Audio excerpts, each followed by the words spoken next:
Hey everyone, welcome to the channel. Today we are stepping into Europa Universalis 4, where borders shift, alliances break, and world domination is just a few diplomatic insults away. Subscribe, and let's see how history unfolds. Indeed. Okay guys, then welcome to this new episode. In our last episode we were able to conquer Granada. We will conquer that territory once we take care of these two guys. We take care of Touggourt and Gerid, which are two African nations that decided to get involved in our conflict. In this episode, we will take care of that and finish the Reconquista. That would be very nice. To continue, in the last episode we were able to get, well, actually not able to get, but we got the Iberian wedding. So that is a huge thing. Now we are on a personal union with Aragon, and eventually we will integrate this territory to ours, and we will try to form Spain. So that is very good for our next stage of the game, which is the colonization of the Americas, and I think Africa too, and probably Asia. Okay, let's get into it right now. One thing that I was checking out was the fact that this country, Kabylia, is it? Kabylia, yes, it's in the way, because we remember that in our last episode we were able to get military access from Tlemcen. My idea was to get our armies on the Tlemcen's territories and then invade the African nations. But we have them in our way, which I don't think it's gonna be a problem because they will give us access. I don't see that as a problem. But actually, I see that as a good thing. Because one thing that usually happens to me when I get across the sea is the fact that they attack my forces once they land, and that's when actually they are very weak because they just landed and I don't have the full army because I can't transport everyone at the same time. Yes, that's unfortunate. But I think that since they are in the way, I don't think that that is going to be a problem. Okay guys, so like I was saying, we need to make sure that that doesn't happen. Okay, where is our fleet? Okay, they're over here. I'm gonna put them on the Gulf of Almeria. Yeah, let's see how we can get our troops, or 12,000 troops, to get across. Okay, let's split this army in half. Let's see if they can. Yes, they can. So we will get everyone on board. I don't know if you remember, but given the amount of troops that they should have, we shouldn't have a problem with even only this 5,000, unless they attack at the same time. Nope, stay here. Now these guys come here as well. Yes, while they are going there, we can check what things can we do actually. Support rebels, no, it's okay. Finances report. Sir, our national bank loan of 121 has expired. We can repay the loan immediately in its full amount, or we may choose to extend this loan for a period of 5 years. Interest rate is 1%, so no, we have 160, we need that. Extend loan, 2, 3, 4, 5. Okay, we extended the 5 loans we currently have outstanding. I wanted to check now that we have this, maybe. Let's finish this and we then are going to take care of the diet that we can now summon we can seize land again. So that's gonna be very good for us. Okay, let me check right away if they are willing to give us military access. Yes. Okay, that is very good. Now we have the how can I get here solved. Nice. Okay, let's continue so we can get the rest of our troops. Oops, a revolt. My queen, Aragonese noble rebels have risen up in Malta. Noble rebels are dissatisfied with their monarch, usually due to liberal reforms. They field professional troops with a large proportion of cavalry. Okay. Nah, over here, come on. In Malta, come on. Take care of that. They can pretty much by themselves take care of that problem. Family ties, guys. For the past couple of days, we have been entertaining a guest from the royal court of France. Nice. The once home of the prince consort. True. After a full week of hunting, feasting, and gossiping with the family, Charles's cousin is finally preparing to return to Paris. She assures us that she has had a wonderful time, and it is with a deep bow of gratitude that she says she'll make certain to inform everybody back home about how kind the great kingdom of Castile has been to her, and continues to be to her beloved cousin. Nice. The royal family in France will learn of the pleasantries exchanged. We gain 10 diplomatic power. Nice. And France's opinion of Castile changed by plus 50. This is what kin means. Indeed. Okay. Okay, let's get over with this so we can restore our usual number of diplomatic relations we have. Let's get everyone across the Gulf of Almeria. Nice.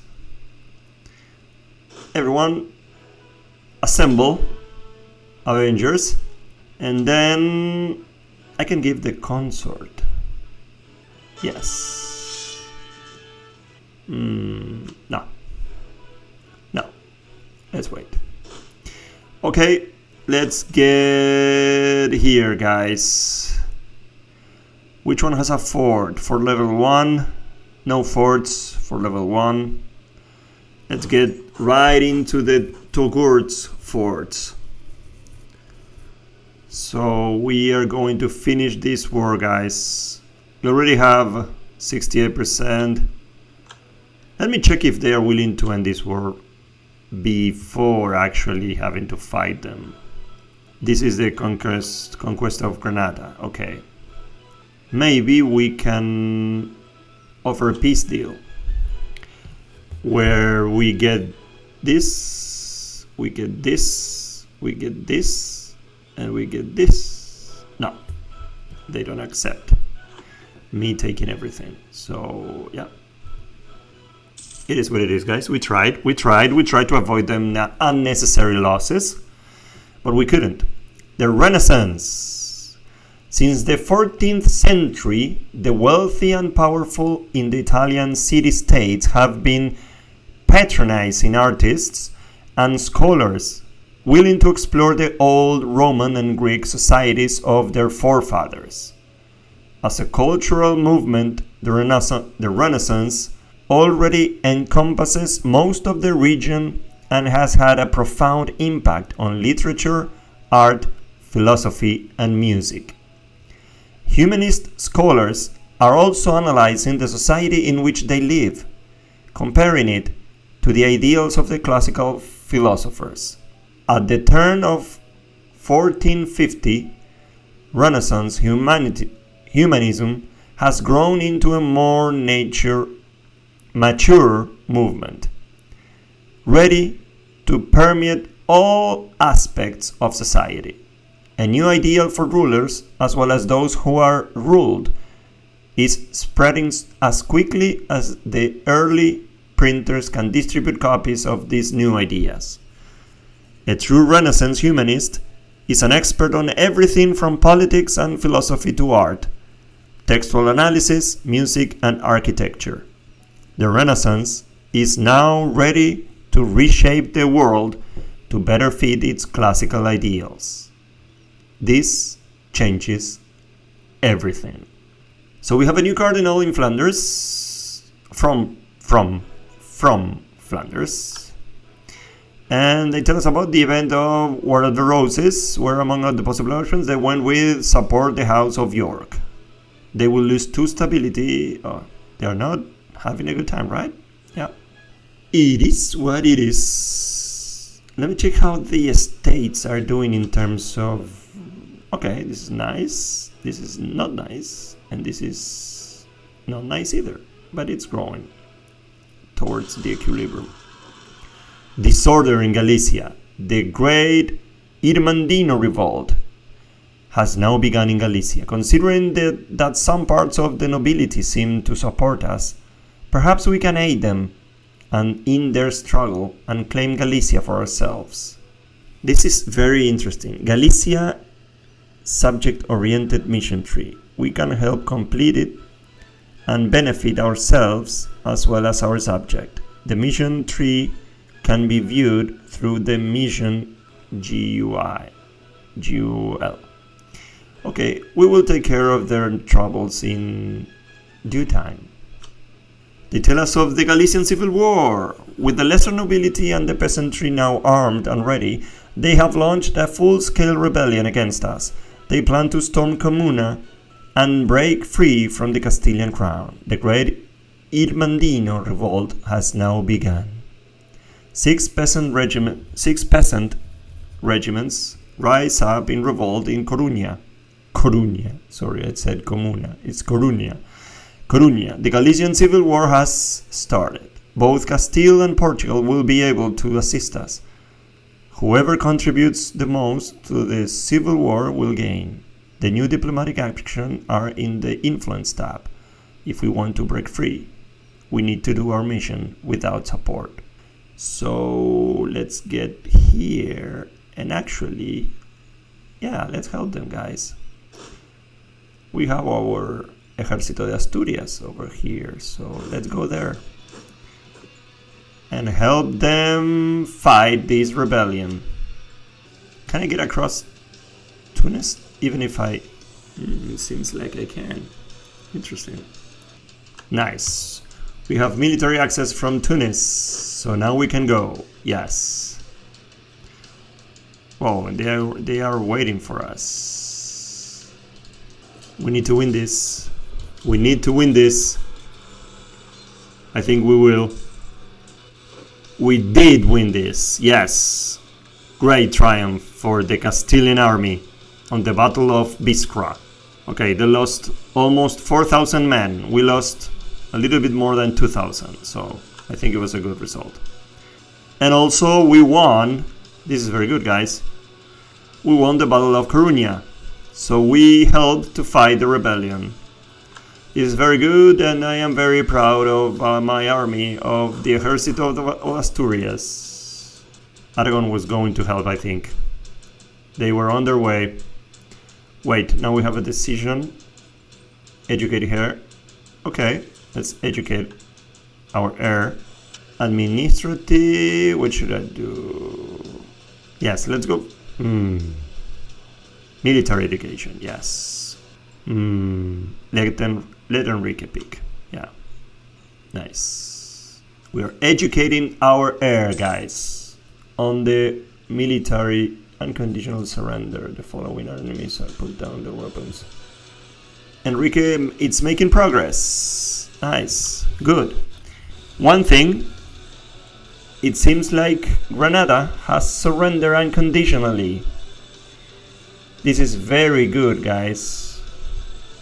Yes, they are unconditionally surrendering. Especially after we won that battle versus the Africans. So I think this is gonna be a very, very good. We need to get money. 75. They are saying yes. Yes. We won the battle of the conquest of Granada, or Garnata, as it used to be called. It was very costly for everyone. We lost 5,000 men. Aragon lost lots of men, actually, too. 7,000, so yeah. Okay, they accepted our generous offer and paid us 75 ducats. Nice, we gained 7.7 prestige, which it's always... Well, this is the power projection, which is also positive, but this is legitimacy. I think we can go back home, guys. Let's go back home. Let's come here. Let's get back here. We need to take care of a couple of things that I think will be very important. First of all, we need to core some provinces. We don't have an endless amount of diplomatic power, so we need to be very... Okay, sort by overextension. Okay, we will need to core Granada. We need to core Malaga, and we can core Gibraltar. Yes. And we will have to wait a little bit for Almeria. But it's coming, no worries. It's coming. Okay, we can complete or fulfill the mission Fall of Granada. We will be gaining a permanent claim on North Morocco area, on Algiers area, and the Barbary Coast area. Which is, guys, just in case you don't know, let's go to the area map. This is Algiers, so we get claims over this. We can get claims over North Morocco over here, so we can actually get this one, these two. And what else? Barbary Coast. Barbary Coast, where is the Barbary Coast? I don't know where the Barbary Coast is. This is a very good question. Very good question. Or I can't see it, maybe. Who knows?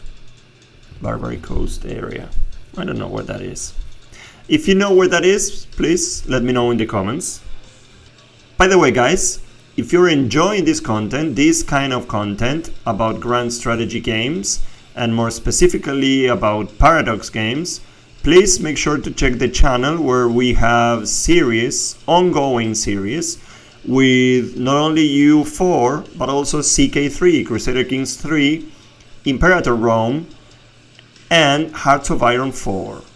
Okay, very exciting series, interesting, and I hope you like them. If you do, as always, please click the like and subscribe so you can stay in touch and know what's happening on the channel. Okay, so we are going to fulfill this mission. Oops, we have a decision to make. First of all, we have completed the mission. As I said, we gain permanent claims here, here, here. We gain 10 papal influence because we expelled the Moors from southern Iberia. And event insight, we will be given the option to either remove the Andalusian or tolerate them and remove separatism in the Granadan provinces. Okay. On January 2, 1492, King Mobdil Nasrid handed over the keys of the city of Granada to the Catholic kings Isabella I of Castile and Ferdinand II of Aragon, after the city had capitulated on November 25th. After the 2-month deadline offered by the kings of Spain, the last Andalusian king left the city with his court, his wife, and his mother, the Sultan Aisha, who, on seeing the young emir weeping as he contemplated the last views of the Alhambra that his eyes could see, declared coldly, "Cry like a woman what you did not know how to defend like a man." Not very empathic right? The kings of Castile entered a culturally enriching city where both Jews and Muslims coexisted with Mozarabic Christians under the right of Dirmni, a thriving commercial city that sheltered the last remnants of Al-Andalus. The Moorish population did not react particularly well to the surrender of their unappreciated monarch, rebelling several times in violent protests that had to be pacified by both the Sultan and the Castilian troops. With the city in our hands, the Reconquista is over, but we must now decide what to do with the diverse population of the Kingdom of Granada, now part of the Golden Crown of Castile. On the one hand, we can be tolerant of the population, avoiding trouble while we try to culturalize the region and Christianize it by peaceful means.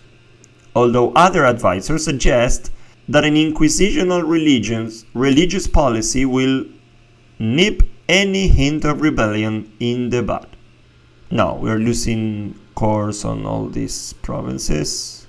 Oh no, Granada losing. Okay. And we change everyone to Catholic. Or what should we do, guys? What would you do? I can expel them and have everyone to become Catholic. Or we can lose 15 years of separatism in Sevilla and all those provinces. I think I'm gonna go with this one. They are of great benefit to our nation. Let us keep them. Yes, I agree. I agree. We are not going to expel them. Yes, we appreciate them, even with their different religion. Yes. We'll see how this was actually a good decision, or maybe not a good one. First of all, let's check. We are coring these guys. We have 14% devastation. Yeah. Let's take care of one more thing. Mission fulfilled. Okay, we can keep completing. Andalusian Question. Yes. If we complete the mission by converting Granada, no. If we complete the mission by developing Andalusian province, every Andalusian province gain 10% local goods produced. Modifier.